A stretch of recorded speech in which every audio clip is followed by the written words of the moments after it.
Hi everybody, welcome back to our vlog. The Hildreth family living the best of two worlds. This is my wife Hazel.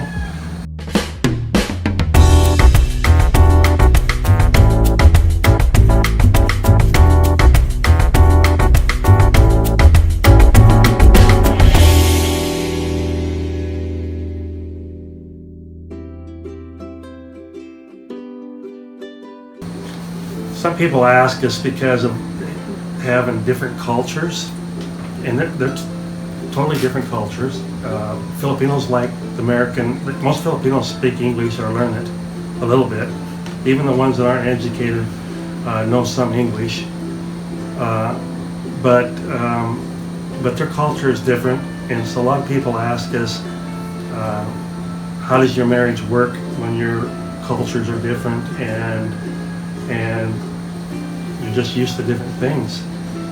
And for the most part, I did meet a girl here one time that said she was married to an American. He died, but she didn't like it in America because she's too lonely. She wanted to have her family around her like she was used to it here in America. Hazel and I do have some family where we live. My parents were there. I have two brothers that live in our town, but we have family gatherings, family reunions twice a year, to where we meet all of our family, stuff like that, and Hazel likes that a lot. But for the most part, it's different for a Filipina to come to America and not have her family there, where they're side by side. Some girls, they want that, where they can see their auntie, they can see their uncles, they can see their dad, because they live side by side in certain areas, and they do get lonely and want to go back. I think one of the important things for men that want to marry a Filipina, you need to give them a time to go home and be able to afford that and budget so they can go home. And I think it's best that you maybe do your vacations together and go to the Philippines together so you understand their culture a little bit better. We're lucky because we live in both areas, and so Hazel's kind of lucky that way, blessed, because she gets to come home and see her mom.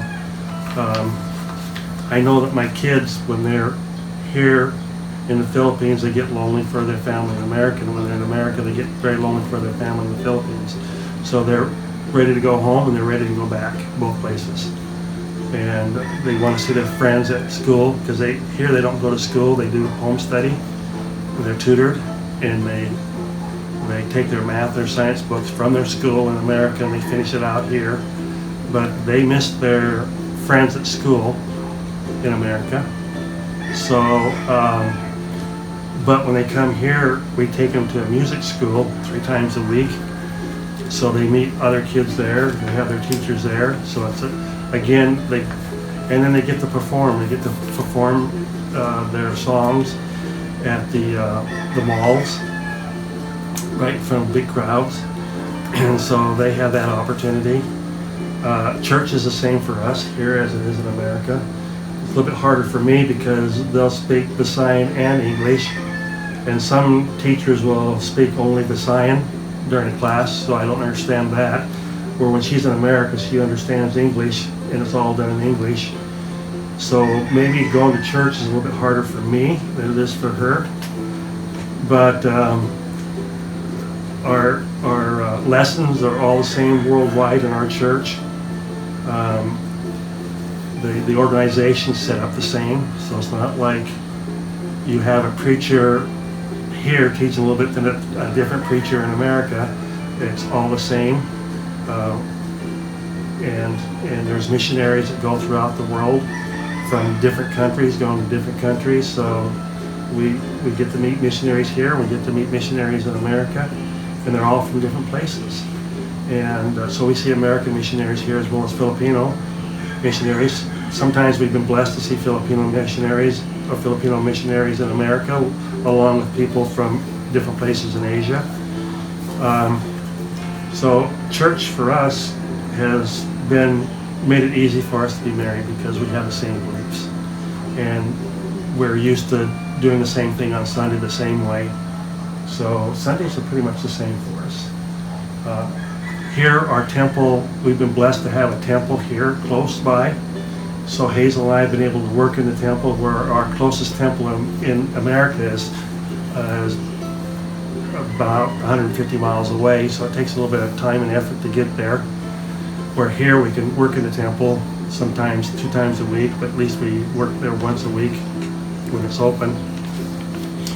So we really have the best of 2 worlds wherever we go, and we have family both places.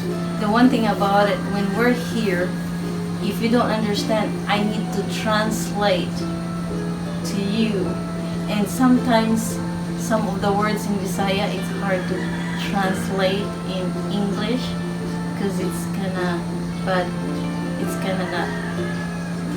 What can be very hard here is being a driver in a car, and we stop to get directions, and she asks them in Visayan, and they get it back in Visayan. So I ask her, okay, where do we got to go? And she says, we got to go down there a little ways and then turn right, and then we got to go a little bit ways and then turn left. And I mean, that's the directions they give. They don't say we got to go a quarter of a mile or because that's what the direction they told me.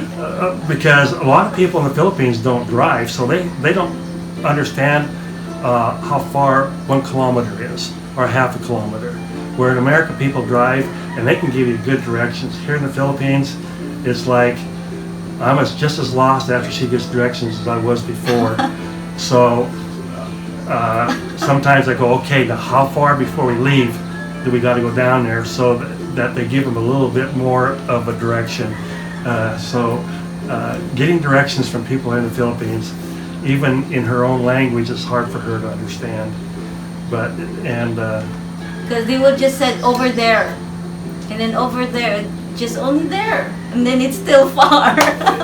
But even over there to her, and she points to me over there, there is where, you know.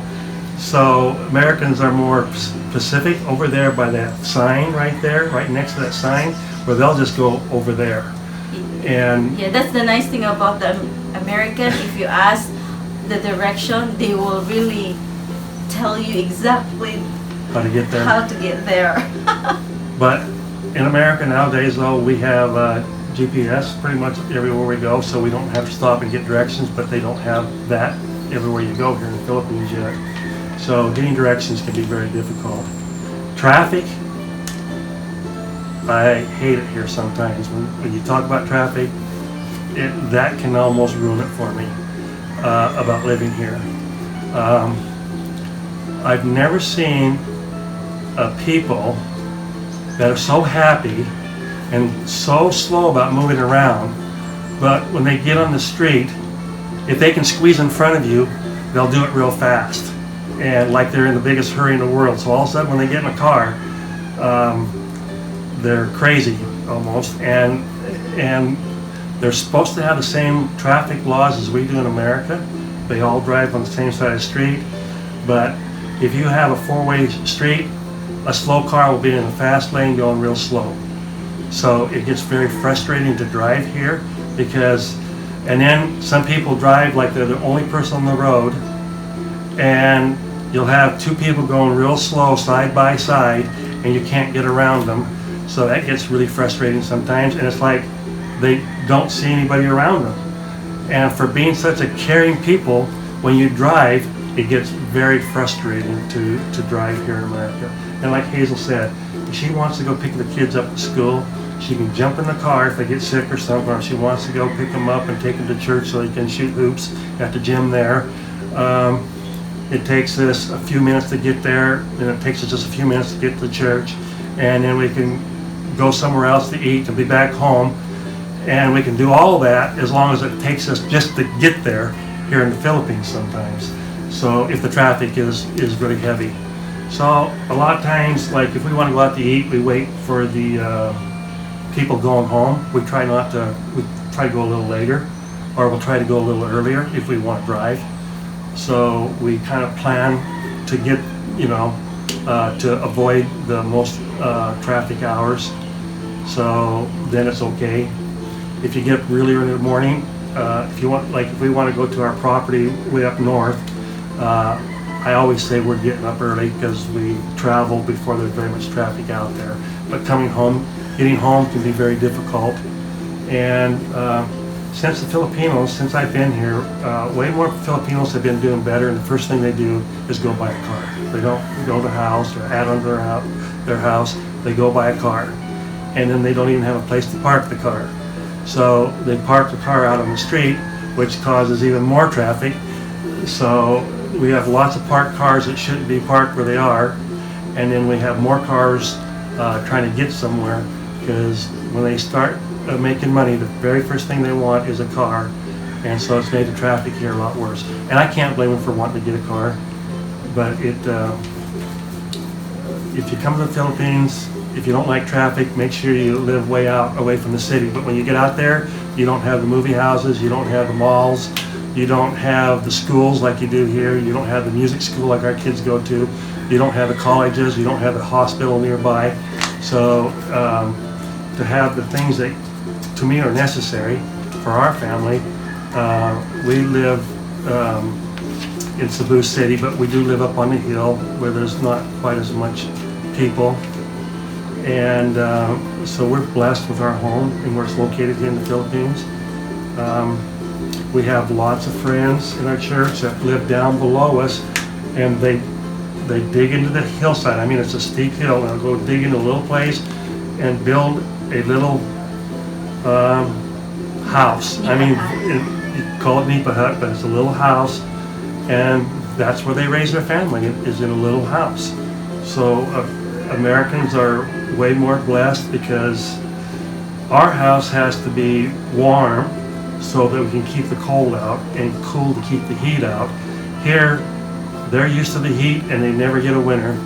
So their houses for the poor people, and that's the average person, they do not have real nice homes like we're used to in America.